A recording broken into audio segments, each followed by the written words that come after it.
It's the year of the dog. We and humans' best friend. We see our canine partner as a pet, but in reality, it's a companion, a friend, a family member, and even a savior. Almost everyone has stories about dogs, and let's hear them on World Insight with Tian Wei. Hello and welcome to the Spring Festival special program of World Insight with me, Tian Wei. This year is the year of the dog, human's best friend. So I have decided to have a date with 4 dog-loving people in this small hutong, and we're going to share our dog stories. Hello. Wow, what a party! What a party! It's the dog's So life. wonderful. 大团圆. Lynn, good to see you. Good to see Warwick. you. I didn't expect that we would get a reunion like this. But beautifully, they are with us. How old is he? 9, I think. 9. 9, yeah. Very good shape for a Name? 9-year-old. This is 4. I'm not, it's actually Chocho. Chocho. Uh-huh. Yes, that's your name. Oh, That's yes. better. Sorry, it's my pronunciation. That's a beautiful look at Yeah. you. Yeah. This is my first time to have 4 professional actors with us. 4 of them. I just want to introduce those who are watching our program. Warwick, coming from Australia originally, pet lover certainly, Yes. and an actor. Yes. And I'll let you tell your stories later. Yeah, okay. And Ling, our longtime friend, and certainly now pet, shall I say, fan, and also curator. Good to see you here. Good Yes, to yes. see you. I don't even know where shall we start with. My eyes are busy, you know, with the 4 of the little angels running around. But you had dogs before. Yes, I've had quite a few dogs, actually. Always had pets, a few cats as well, but mainly dogs as in my family, and then as my companion as I moved out. Only thing is, since I came to China, I have been pet-free, so I hijack everyone else's pet whenever I see them, as you can tell. I see you're doing exactly that. The dog might disappear. Yeah. You too, Ling, Take right? advantage. Yeah. Yeah. I had a German Schnauzer for 8 years. Yeah. 8 years. Yeah. Missed him? Absolutely. It's always a part of your life. Exactly. Yeah. This year is a year of the dog. Yes. I guess through your years with the dogs, you learned a little bit about that. Yes, I did. Dogs can be incredibly loyal, loving, absolutely unconditional. You just make you feel so happy just being welcomed and, you know, living with you and things like that. But I thought 4 dogs. That was over time. It was 1 dog at a time. Yeah. So that was from being quite young to, as probably one thing, I think my mother has a picture of me sleeping with the dog as a child. I just curled up in the dog's basket and the dog joined me. It was, Have you ever been into a situation that you and your dog, in a way, were interdependent upon one another, being each other's savvier in a way? well, where I grew up was actually not in Australia but in Papua New Guinea. Yes. And with the dog as part of our family, my crazy dog Snoopy, and as a child we literally were interdependent on the dogs. One thing that I can remember, the place I grew up wasn't particularly a safe place, and the moment that one time just out doing as a child does, and the next thing my dog has turned around and is, I don't know what's happened, and then the dog's just growling and attacking someone. And, you know, I look at it like this, without the dog, I probably wouldn't be here today because it was that kind of environment. Whenever we went out with the dogs, my mum and my dad didn't care. That was the main thing. The dogs were our guardian. Perfect. Yeah, exactly. Yeah. Probably one thing that a dog being a dog and Look also. at his facial expression. I'm just mimicking your dog. You're already going somewhere. That Yeah, I know. I'm going to. We were living on a tropical island, literally, and we were out on a boat. Yeah. And we had the dog with us, of course. And the next thing we know is that we're just pulled over, or close to a reef, and the dog's just wandering, looking out in the water and everything else. And then the next thing we know, the dog's jumped off the boat. Wow. Only to find That's that the serious. reason why the dog jumped off the boat is it decided to go chase a shark.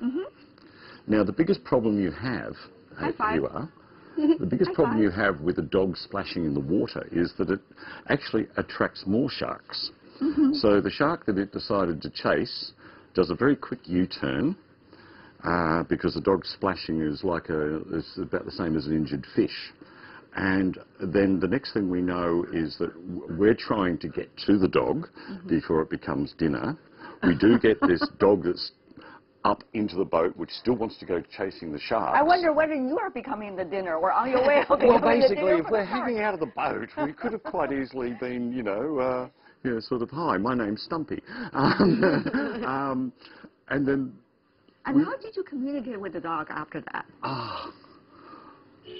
Furious, frightened. Snoopy was part of our family, so it was like, it was like a family member jumping over into something and not knowing the danger. So, I mean, it was the dog.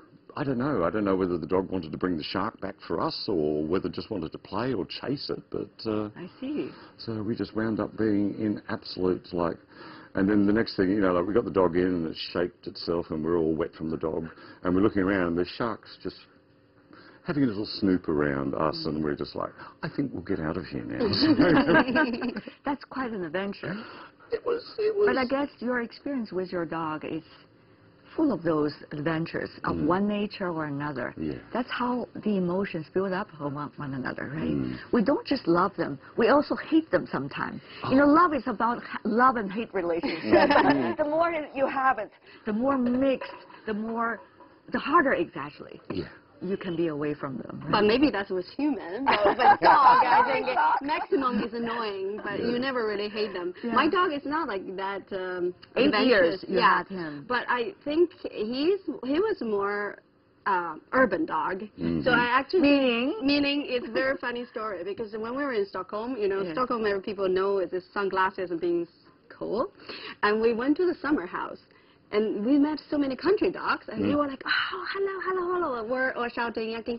And my dog was like, okay, I'm here. Okay. So I think we actually, because we live in a very strange nature, environment, even dog can pick up different life situations. So we never knew that our dog was so posh and snoopy, So. Pets, especially like dog, they have a special way to get into you. What is that special way? I think it's simple, like the eyes and the heart, it's like a full circle. Yes. So it's when you're linked, it's very hard to break that bond. Exactly. I feel that with most animals like this, there's just no barrier. There's no judgment. No. And that's the thing that we live in a world where we have to mind our P's and Q's, be behaved, do this. And the dog just goes, I love you. And that's as simple as that. As who you are. As who you are. Because we could be very floppy in front of our pets. Yes. To say the least. We don't have to dress up. We don't. I think this is interdependency you're talking about is something really beautiful too. Yeah. They really depend on you and you too, emotionally. Yes. And that became something we also lacking today. Where there's independence, there's individuality, there's a clear dominatory, and the dominatory, and they are really no boundary. You could go to the market. And buy a dog. That's easy for today's world. Yeah. But it takes a lot of love for them to wag their tails to you. Yes. Maybe, I'm not sure here, but there's a lot of things that we have where you say that if a dog trusts someone, you can trust that person. And that's I think it's well said. Because the instinct is something really phenomenal, It's something you can trust them. We are coming here new, and they just embrace us, just like that.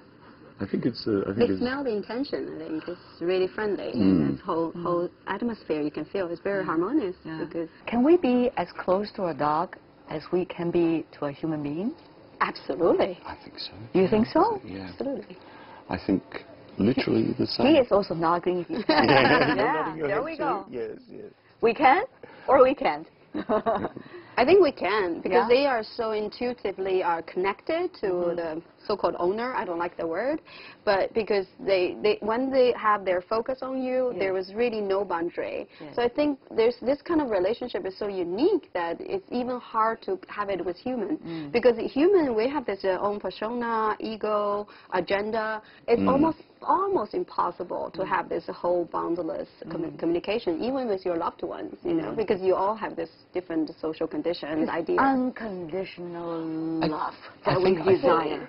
I think everybody does, right? I think it's literally because it is two species, we don't have that, like as you were saying, we don't have the human-to-human preconceived ideas. We can just go, I love you, you know, and literally we just drop. Yes. I think that's, you're exactly, I'd say you did that with your dog. But I'm wondering always, like, whether we are helping them to understand better about life, or they're helping us in a big way to understand the fun and loyalty and adventure about life. I think they learned, they taught me that love is about giving, because they are such a work, you know, you can pet them, are such a but there's so much work to do. You know, you have to walk them, you feed them, you have to love them, you have to remember them, everything you do, and then you get love. So I think that's the teaching. You know, people when you think about love, it's like, oh my God, it's a great feeling. But with dog, you know, there's so much work to put out there first. I think it's a commitment first. I think with anything, love is a responsibility. And these ones teach us exactly that. Can we learn also with human beings? Oh, there's a big sign over there. That huge paws over there, all right? Huge paws. Hello, huge paws. I think with human, you need more techniques. Lots of convincing. And but with dog, it's just more straightforward and simple. We want unconditional love, and we want direct expression. Hard to talk. The way that he is looking at me right now. I'm getting really intoxicated. It's those beautiful eyes, isn't it? Exactly. For life, whether we pet them or they are petting the human beings.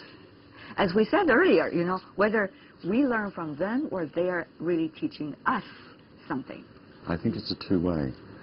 You know, dogs and humans have been together for a long time, and I actually, just something that I think that both sides have benefited greatly from like a symbiosis between, you know, whether it's been working dogs or protection or anything else. I think both sides have actually come out ahead. Maybe we've humanized them, but they've, how could you say, dogicized us, if we could say that. I think only modern society made human in this superior status, but before that we're all in a very, you know, we're just part of nature. But of course we're older than them because we tamed them into dogs, but I think the idea of their connection with nature and their instincts and even intelligence of 3 years old is still, we can learn something from kids, and they are really like a purest kid form, and especially they run faster. I think we're a lot of things to learn from them. But you know, fun stories with our dogs too, right? It's all about happy, except the time they leave you, but that's just what's I don't want to talk about the time that they leave us, but it's part of the experience. I think it actually, especially as a child, it gives you what life is, and life and death and the balance. You know, all my animals, apart from my last one, has passed away. But yeah, and I think it's actually a very good teaching for children of that life is transient, so make the best of it. But in the meantime, you can be in the present and just enjoy absolute, intense, unconditional love. I think, I mean, we don't die, but we do learn from it, and I mean, every animal that we have in our life. They're all coming because we're telling something emotional, I guess. We also have something to share with you. All good things. You want this one too? You can get that one? Okay. We have a competition over here. Among them, there could also be friendship, I wondered. I really wondered. I think the most simple and most important I learned from dog is this love and fear. So when they are threatened, of course it's difficult. They just compete for this rivalry. Who loves me more, better? My owner should better love me better. But if they feel really really relaxed and open, they can be friends with anyone, even with their own kinds, and there's no much competition going on. So I think that happens with human as well. So we most of the time feel like this rivalry just because we feel threatened or pressured. But if we really reach the point that life is pretty good, then it's just collaboration. I guess that's a dog that really tells us that. Yes, I think so, yeah. Yeah. But on the other hand, do we put too much hope on a pet? Have we pinned too much desire about the kind of life that we want to a pet? For example, if you look at the beautiful movies, whether it's Quill or Hachi and many other things, we weep at the end of the movie. We think they provide us with a beautiful world. But whether we pin too much hope? For me, it was almost this is like intermediary for me in this concrete world and this beautiful nature. And they are like really the mediator between. They live in the apartment, but they have this whole nature view. And it reminds you how little details are like, oh, that's a little flower. Oh, there's a little animal. They're so excited about every detail of life. I think this is just serve as a little bit mirror and also intersection between me and secluded from the nature, and serve that purpose as well, especially in a city life. I guess that's why so many people long for having a dog around their life, because otherwise we feel like a robot, you know? Here's concrete and here's a car. But with a dog, you're totally just back to nature. And that's a really beautiful function for urban lifestyle, I think. But there's a lot of commitment in that, too. Yeah, I find there is, as I said, that grey area. You are taller, so therefore you're getting it. Yes, there we go. There we go. I think that one's the boss. You really believe so? I think so. Yeah? Really? Toto, are you the boss? Oh, he certainly feels very proud now. Yeah. He said, I know, I don't need to say it. The others say, well, we just give you the face for now. 给你点面子 for now. For as what we can get from it now, especially here, things are changing, and I think the role of the dog is changing. Its companionship, you know, as things are, you know, racing ahead with modernisation, and some of it's got isolating factors for us. And I think that this is, you know, the companionship that these animals are providing, whether they are actually, in their own way, contributing to our world in a very big way, because they're providing a lot of stable emotional environment for a lot of people. Yes. And I think they actually are part of our world by being so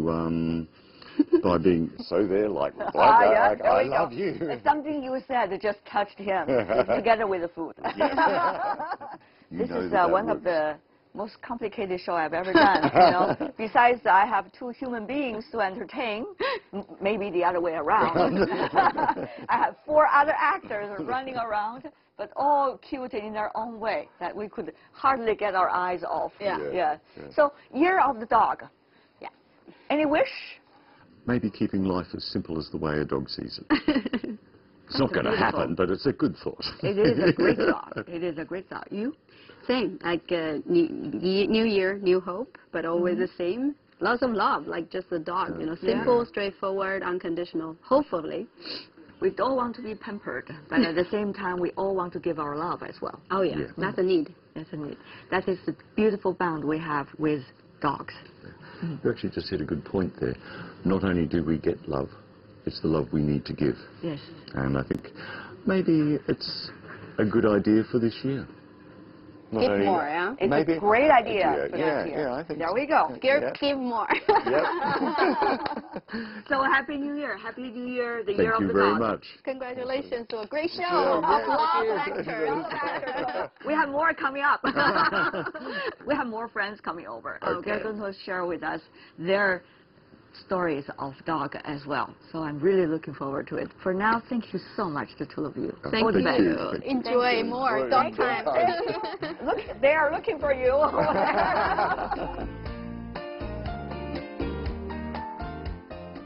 We want to welcome when you linked it.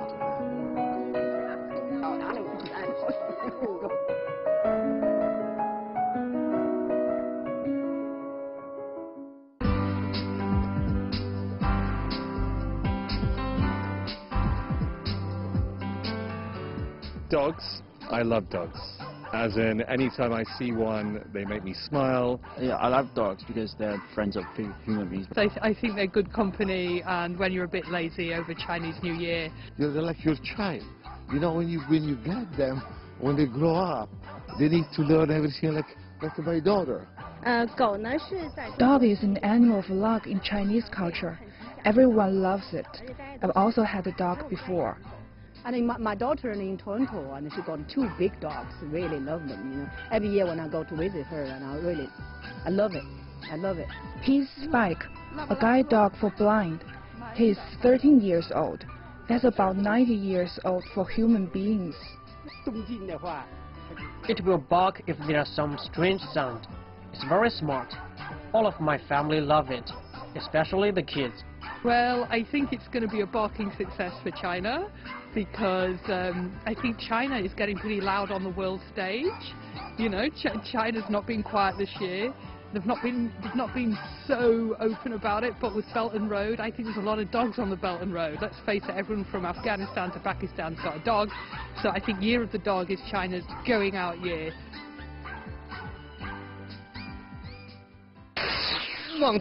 China has 相声 or crosstalk. Today, it also embraces stand-up comedy. Humor transcends boundaries. A heartfelt laughter, a moment of fun. Tune into World Insight with Tian Wei for an encounter with 4 comedians, laughing our way to the Year of the Dog.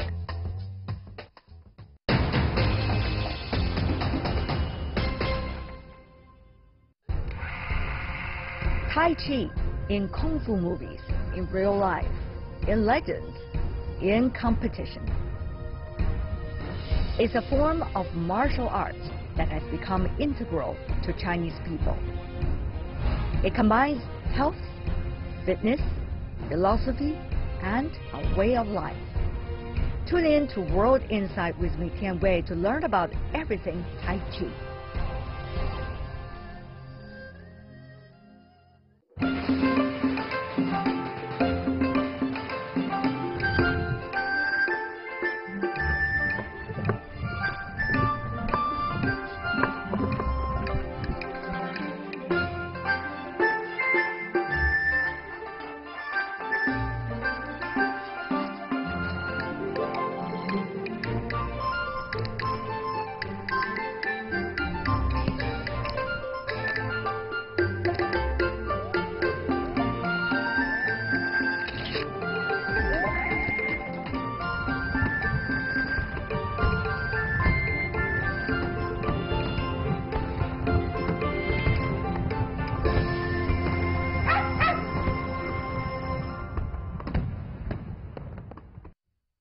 It's the Year of the Dog, we and humans' best friend.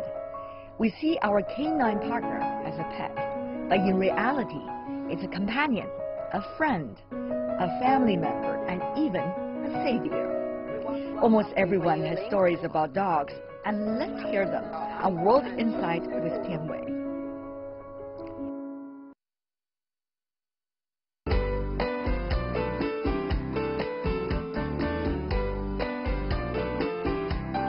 This is Chocho, 9 years old. Meet them. And here is Xiao Lu. And also there's another one called Yue and Xiao Lu over here. And we have another one, Uncle Gaga. He's 8 years old. Well, at the same time, we want to welcome the 2 of you. So this is Alex. So Alex? Yeah, I'm a volunteer with Beijing Adoption Day. Yes. Adoption Day is a platform where we help stray animals find homes, and we have events online, offline in 38 Chinese cities with a combined population of 325 million of people coming to our events caring about animals and he wants to have something to eat. It's really touching that you can see like once. I know we're all distracted. Yeah. I'm sorry. All of these wonderful actors and actresses who are around us. You know, there are 4 of them. Yes, they're very happy. And of course, we're here to pay tribute to all of them. This is the year of the dog. It is. It's a great year. And you are doing something wonderful for them too, Caitlin. Yeah. Well, so I have an organization that helps to rescue and rehome animals, and we work mostly with dogs. And we also try to participate in adoption events because we want to bring as much awareness to the public as possible to rescue animals as opposed to purchase them. There's so many wonderful dogs already here looking for homes, whether they're running the streets, they're maybe abandoned pets, they're in the villages, and especially the mixed breed dogs because they're very intelligent. They're actually very healthy and they live longer lives. So actually looking at them, you know, would probably remind you of some of the dogs that you have saved. Yeah, it does. Tell me about some of those past experiences. How did it happen? How did you reach them? What exactly happened? What happened after? Yeah, I have a really good personal story, and actually Chocho kind of reminds me of it because last year, so we actually got a message about a slaughter truck, and it was full of dogs heading to the slaughterhouse. Chocho is coming. Yeah. Hey, Chocho. Hello. And on its way to the house, we decided as a group of volunteers to go out there. And I have to say that it's amazing and very encouraging to see how many wonderful Chinese animal activists are in this country doing work. Silent soldiers, basically. I have to pay tribute to him first. Yeah, of course. Well, this is all about him. Yes, all about him, Chocho. Yeah. All right. We're happy? We're happy, So you met some of many people who are taking care. Definitely. I'm sure you've seen that as well. Yeah, that's just amazing to see how many people are willing to help. Yes, but you know exactly what exactly happened. Give me a story. Sure. So we got to the truck and there was about 300 dogs on there. And the first thing that really surprised me was they were mostly purebred dogs, like you will see here. Those are usually expensive dogs because they are bred for their looks. And this was very surprising. We thought, how did they end up here? And we wanted to ask ourselves these questions. And what we found is a lot of dogs even had tags and collars on something like this, which showed us that they were actually people's pets at some point before. Yes. Right, and so we were able to get these dogs off the truck and make their way to Beijing, where we took them to vet appointments and tried to help support them to recover. And one of those dogs that I have here, how this beautiful. is our Year of the Dog. Yes, there we go, yes. Nice. And his name is Milo. You can see here he's an Alaskan Malamute, a very popular dog, purebred and a big boy. And he was on that truck. And what happened with him, he actually had a deformation in his leg, so he could not walk properly. And so he had months and months of treatment, and many vet visits, had to stay there. We went from fosters to different caregivers. And what we realized is these purebred dogs often have, health issues because of the breeding, and they're not bred, very well. And if you know in Beijing... How would you publicize so that people would be able to know them? We do something similar, I think. We try to post ads on WeChat, maybe Weibo. We contact local cafes and restaurants, and they allow us to show posters. We try to do fun events for kids. We did like a pup crawl, where you go from restaurant to restaurant or bar to bar with your dog. Dog gets a little glass of water. You maybe have a little fun, a little drink. And so we try to advertise to the public in many different ways. And through that way, we actually found his forever home.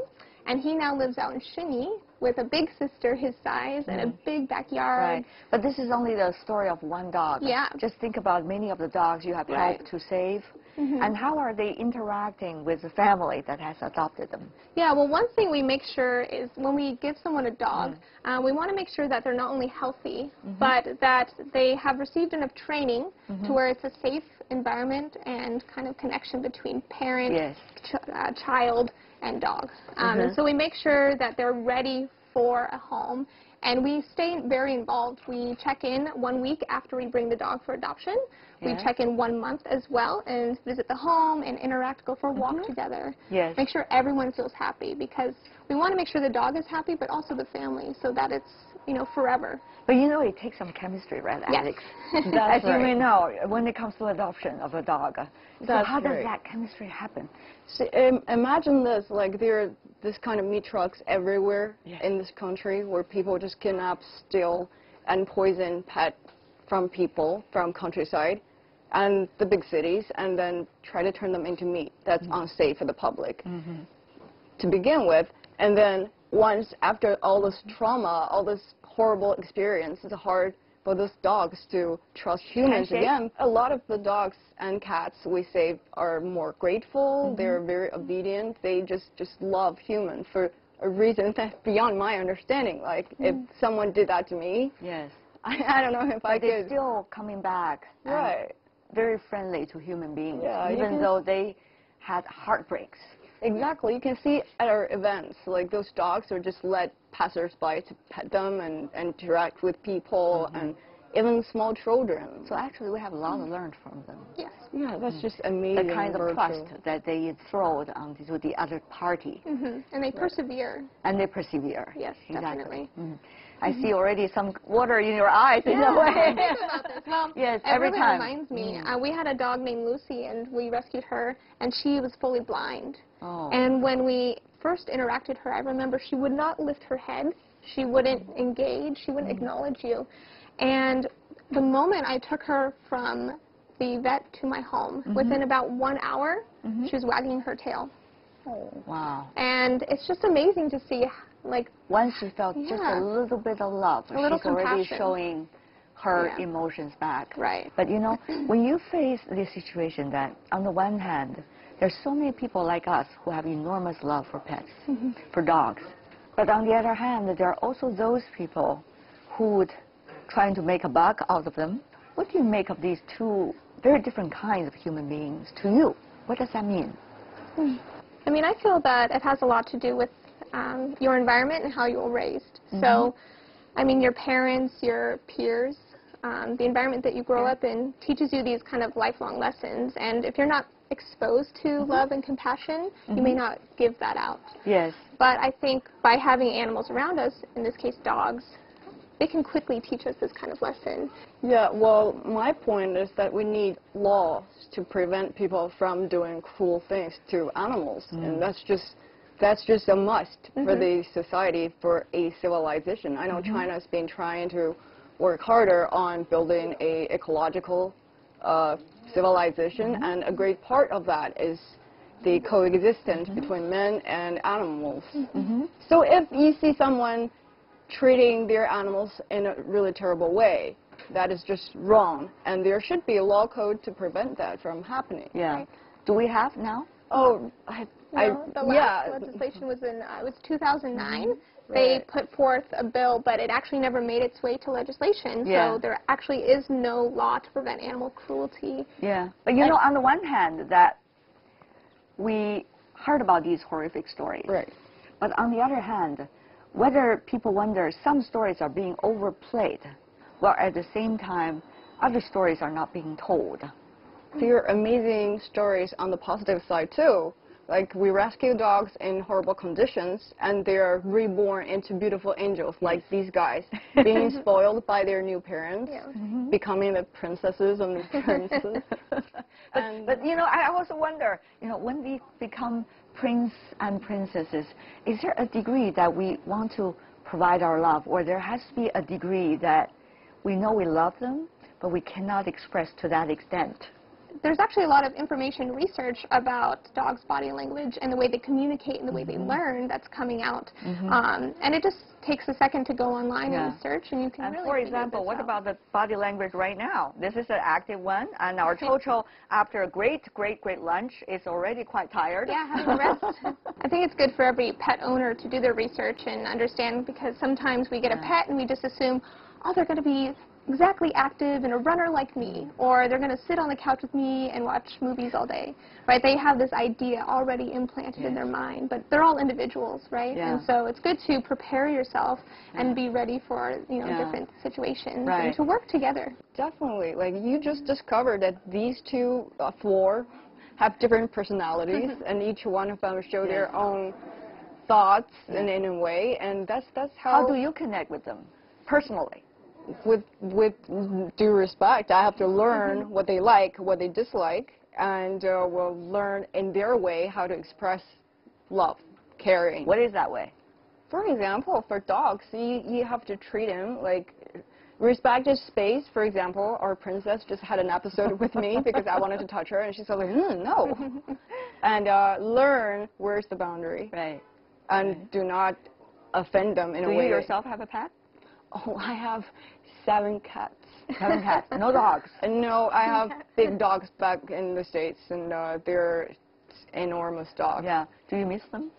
I do. It's just kind of a connection you can't not get over with, because every time I go home, like after years without coming back, they will come greet me. They remember me. Like I met them once every 7 years, and they remember me. They come to greet me, and you can see their facial expression of happiness. I mean, jumping, licking. Exactly, and they will just like lick all over you and wagging their tails and kind of in a whiny way, like, well, where did you go? Right. You can meet your best friend after years without seeing each other. Oh, hey, I missed you so much, but it might not be true. But for dogs and cats and all the other animals, they don't lie. They don't deceive you. They do what they mean. They're direct. Right. Talking about this, I mean, both of you are coming to a foreign country. Right. And your bond with this country, China, is mainly through the cause that you're doing right now about dogs. So how is it like to be in a different culture, to do something that you really care and make it happen? Well, honestly, when I moved to Beijing a few years back, the first acquaintance I made was with the Hutong cat. And in the sense that I think they adopted me. They taught me how to survive here. When they got kidnapped, stolen from me, I had to travel across the country from truck to truck, trying desperately to look for them, and that's how I got into the whole cause. And I think, in a way, I became a better person thanks to the companionship of the animals. Was there a time that you have to fight with human beings in order to save the dog's life? There are always... Give me an example. Let's say, disagreements. For example, there are friends of mine who have to actually stop those meat trucks from entering slaughterhouses, save those dogs from becoming meat. Were they afraid when they were doing that? Wow, those are organized criminals. They have weapons. They have strength. They are huge men, and my friend could be just a tiny little lady like you, I'm not tiny, but there are good people under threat from those criminals, and it took a lot of courage. It took a lot of courage, but courage is not alone would not work, right? Of course not, and we have a different kind of animal control and disease prevention law and the law enforcement department at our back, and we can always cooperate with them. To stop the crime and save life, and it's a happy ending for everyone. For the outside world, maybe they do not know that part of the story very well because they heard about, some of the terrible stories related to dogs. But they do not know necessarily how the Chinese system works to protect the dogs. So how would you do your job?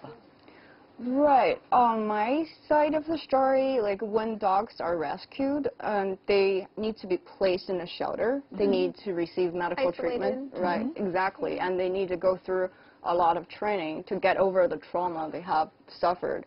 And then through the storytelling is important. They have to tell people what they had to go through. They had to go through horrible things to get to us and becoming this adorable pets that we have today. And we have help from great people all over the society, from actors, illustrators, cartoon writers. Artists.